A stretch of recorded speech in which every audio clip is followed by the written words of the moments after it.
There were plenty of positives to take out of yesterday's loss for the New York Mets, who didn't quit despite going down 12-1.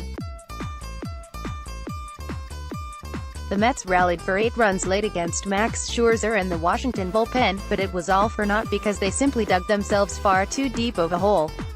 A big part of the problem was a very poor outing from Zack Wheeler, who walked 7 batters and gave up 7 runs in 4.2 innings pitched. Wheeler now has an ERA of 10.24 over his first 2 starts of the season, both against Washington, which is a major problem if the trend continues. April 7, 2019, New York City, New York, USA. New York Mets pitcher Zack Wheeler, 45, walks off the mound after being taken out of the game in the 5th inning against the Washington Nationals at Citi Field.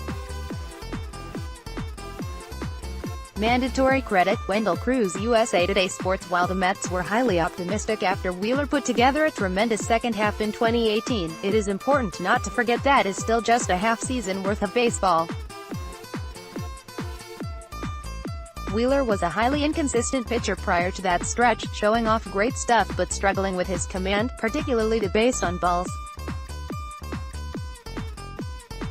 Optimists may point out that it is still very early in the season and Wheeler may heat up along with the weather, but you cannot ignore the fact that history shows this version of Wheeler is more likely than the guy who pitched to a 1.68 ERA down the stretch in 2018.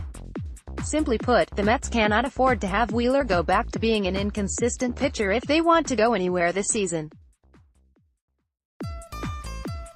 The Mets' strength is their starting rotation, and while Jacob deGrom is brilliant and Noah Syndergaard should get it going, Wheeler was being counted on as the third dependable guy.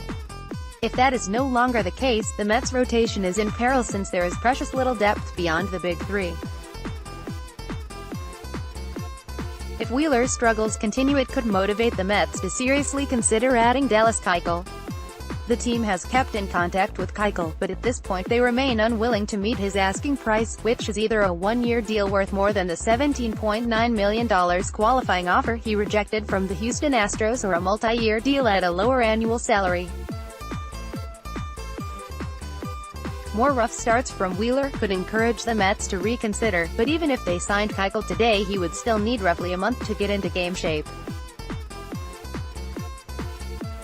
The other concern with Keuchel is the fact that pitchers who have signed late over the past year didn't fare well with their new clubs.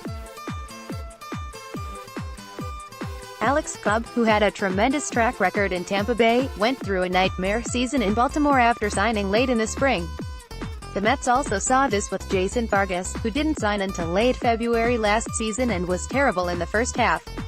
The easiest fix for the Mets is to get Wheeler right again, and solving that problem could be the biggest key to how they fare this season.